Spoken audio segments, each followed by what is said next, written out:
नमस्कार दोस्तों, welcome to PK classes. दोस्तों, कंटिन्यूअस कास्टिंग क्या है, कैसे की जाती है, casting process and advantages and use of continuous casting. तो आज हम कास्टिंग के टाइप्स में कंटिन्यूअस कास्टिंग की बात करेंगे कि कंटिन्यूअस कास्टिंग कैसे होती है। कंटिन्यूअस कास्टिंग जो है यह एक बहुत ही महत्वपूर्ण कास्टिंग प्रक्रिया है जिसके द्वारा हम सतत ढलाई या निरंतर कंटिन्यू कास्टिंग करते हैं। तो दोस्तों, सबसे पहले कंटिन्यूअस कास्टिंग होती क्या है इसके बारे में बात करेंगे। तो जैसे कि आप जानते हैं कि जो भी हमारी कास्टिंग प्रक्रिया या कास्टिंग प्रोसेस होती है, इन सभी कास्टिंग प्रोसेस में आपने ध्यान दिया होगा कि कास्टिंग में हमको ठंडा करने के लिए जो हमारा कास्टेड पीस है, हमें कंटिन्यू कास्टिंग नहीं होती। एक बार आपने मोल्ड केविटी के अंदर मोल्टेन मेटल्स को फिल किया, इसके बाद उसको होल्ड किया, कुछ टाइम लगेगा, इसके बाद सॉलिडिफाई होगा, फिर हम इंसर्ट करेंगे, फिर इसके बाद नए सिरे से फिर मोल्ड को अटैच करके फिर कास्टिंग करेंगे। लेकिन यहां पे जो बात है वो है लगातार निरंतर कास्टिंग। तो ऐसा कैसे संभव है? तो continuous casting is a type of casting which transform molten metal into solid on A continuous basis. Means ये जो कास्टिंग प्रक्रिया है यह एक हमारे कास्टिंग का ही टाइप से, कंटिन्यूअस कास्टिंग जो है कास्टिंग का टाइप से जो पिघले हुए मटेरियल्स के लिए मींस मोल्टेन मेटल्स के लिए परिवर्तित करता है सॉलिड फॉर्म में किसी भी ऑब्जेक्ट या प्रोडक्ट को लगातार कंटिन्यूअस बेसिस पर। These process are the most efficient way to solidify large volume of metal. ये जो प्रक्रिया है ये बहुत ही इफिशियंट वे है किसी भी बड़े बड़े ऑब्जेक्ट प्रोडक्ट को लार्ज वॉल्यूम मीन्स बड़े बड़े ऑब्जेक्ट्स के लिए या लार्ज अमाउंट में ज्यादा प्रोडक्शन के लिए मेटल को सॉलिडिफाई करने में इनटू सिंपल शेप्स में, जैसे कि आपका slab, tips, square, rectangles etcetera. इससे हम जो सिंपल शेप्स होते हैं जो हम कास्टिंग करते हैं पीस की, इसमें हमारे स्लैब भी हो सकते हैं, टिप्स भी हो सकते हैं, स्क्वायर शेप में भी हो सकता है और रेक्टेंगुलर या रेक्टेंगल शेप के ऑब्जेक्ट भी हम इससे बना सकते हैं। This method improve quality and more cost efficient. ये जो कंटिन्यूअस कास्टिंग प्रोसेस है ये एक तो जो भी ऑब्जेक्ट हम कास्ट कर रहे हैं उसकी क्वालिटी में इंप्रूव करते हैं, क्वालिटी में सुधार होता है, साथ ही जो कॉस्ट इफिशियंट है ये सबसे ज्यादा है अदर्स कास्टिंग प्रोसेस की कंपैरिजन में। जैसे कि हम सैंड कास्टिंग की बात करें तो सैंड कास्टिंग से जो ये हमारी कास्टिंग प्रोसेस है ये ज्यादा इफिशियंट होती है। तो ये आपको ध्यान रखना है कि कंटिन्यूअस कास्टिंग एक प्रकार की कास्टिंग मेथड है जिसमें हम लगातार या कंटिन्यूअस बेसिस पर मोल्टेन मेटल्स को ट्रांसफॉर्म करते हैं। किसमें? मोल्टेन मेटल्स को ट्रांसफॉर्म किया जाता है सॉलिड ऑब्जेक्ट या सॉलिड पीस में। अब ये प्रक्रिया कैसे की जाती है, क्या क्या इसके पार्ट्स होते हैं? तो दोस्तों, जो भी छात्र पीके क्लासेस में पहली बार हैं वह चैनल को जरूर सब्सक्राइब करें, साथ ही दोस्तों वीडियो को लाइक करें एंड वीडियो में अंत तक बने रहें जिससे कंटिन्यूअस कास्टिंग की समस्त जानकारी आप प्राप्त कर सकें। तो इसमें जैसे कि लेडल, मोल्टेन मेटल, तो सबसे पहले जो हमारा टंडिस है, टंडिस एक हमारा ऐसा ऑब्जेक्ट है जिसके अंदर हम फर्नेस में सबसे पहले जिस मटेरियल की हमको कास्टिंग करना है, जिस धातु की कास्टिंग करना है, उस मटेरियल्स के लिए हम सबसे पहले मेल्ट करेंगे। किसमें? इलेक्ट्रिक फर्नेस के अंदर। फर्नेस के अंदर आपका मोल्ड्स होगा जिसमें आप सॉलिड मटेरियल्स को डालेंगे और उसको मेल्ट करेंगे। मेल्ट करने के बाद लेडर्स के थ्रू हम इस मोल्टेन मेटल्स को टंडिस के अंदर फिल करेंगे और टंडिस के अंदर जब हम इसको फिल करते हैं तो ये धीरे धीरे फिलो होते हुए हमारा मोल्ड में जाता है और मोल्ड से पास होते हुए कहां पे? आपका फ्लो होता जाएगा, फ्लो होते हुए आपका एक रेक्टेंगुलर या टीप के शेप में बाहर मूव करेगा।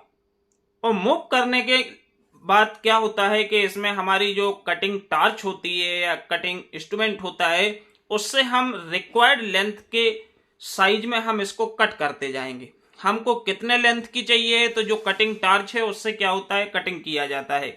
तो जब मोल्ड से ये मोल्टेन मेटल फ्लो होता है, पास होता है, तो ये धीरे धीरे क्या होता है, सॉलिड फॉर्म में चेंज होता जाता है। क्योंकि यहाँ पे आपका एक तो रोलर्स का सपोर्ट दिया जाता है, दोनों साइड से ये जो मोल्ड के थ्रू हमारा ये फ्लो हो रहा है, ये लिक्विड पूल है। लिक्विड पूल के बाद हमारा रोलर्स के सपोर्ट हैं, और रोलर्स के सपोर्ट के इस पे से फ्लो होते हुए जाएगा। और यहाँ पे हमारी स्प्रे कूलिंग्स का उपयोग किया जाता है। स्प्रे कूलिंग्स में क्या होता है कि आपको इसको सॉलिड फॉर्म में ट्रांसफर करने के लिए वेट नहीं करना पड़ेगा, इंतजार नहीं करना पड़ेगा।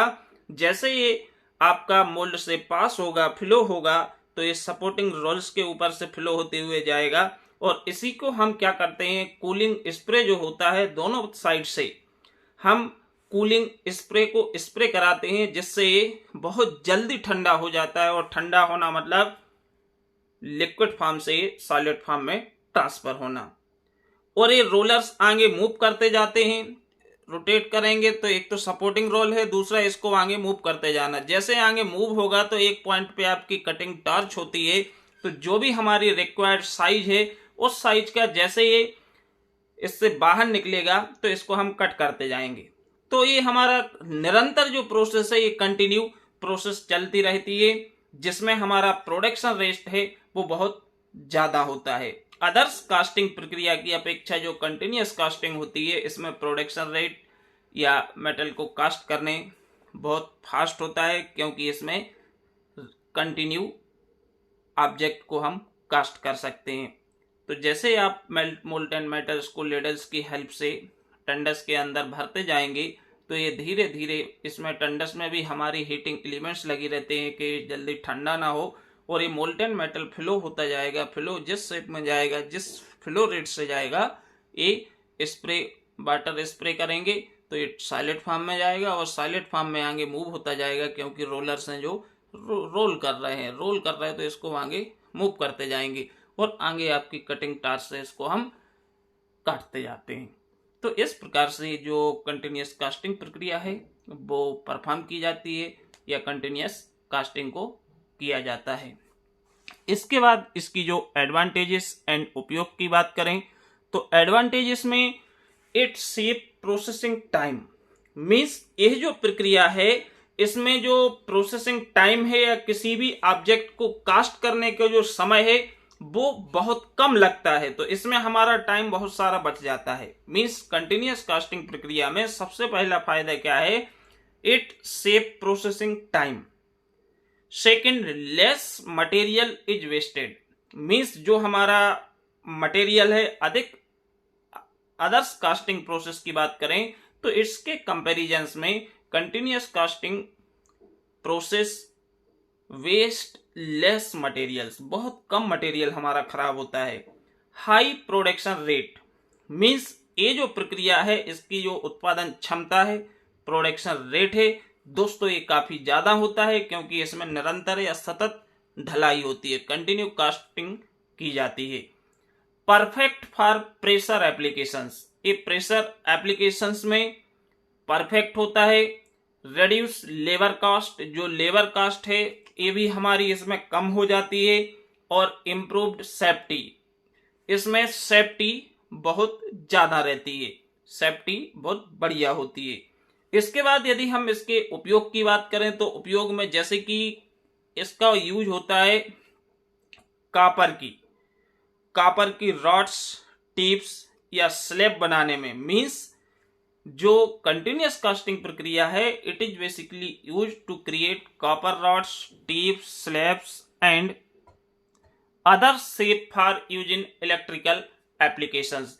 इसके अलावा जो हमारे अदर शेप हैं जिसका उपयोग हम इलेक्ट्रिकल कंपोनेंट्स या इलेक्ट्रिकल पार्ट के रूप में करते हैं, उसकी भी कास्टिंग करते हैं। प्लम्बिंग एंड इंडस्ट्रियल कंपोनेंट्स को भी हम कंटिन्यूअस कास्टिंग के थ्रू बना सकते हैं। तो these are the applications of continuous casting process. I hope आप इसको ध्यान रखेंगे। कंटिन्यूअस कास्टिंग के फायदे, एक तो कम समय लगता है, उत्पादन क्षमता ज़्यादा होती है, कम मटेरियल खराब होता है, इसमें लेबर कॉस्ट भी कम होती है और इसमें सेफ्टी ज़्यादा होती है। सेफ्टी में काफ़ी इम्प्रूवमेंट होता है। इसका उपयोग हम कॉपर की टिप्स को, रॉड को बनाने में करते हैं, स्लैब को बनाने में करते हैं, और इसके अलावा electrical applications, plumbing and industrial components को मैन्युफैक्चर करने में भी किया जाता है। ओके, वीडियो देखने के लिए आप सभी दोस्तों को बहुत बहुत धन्यवाद।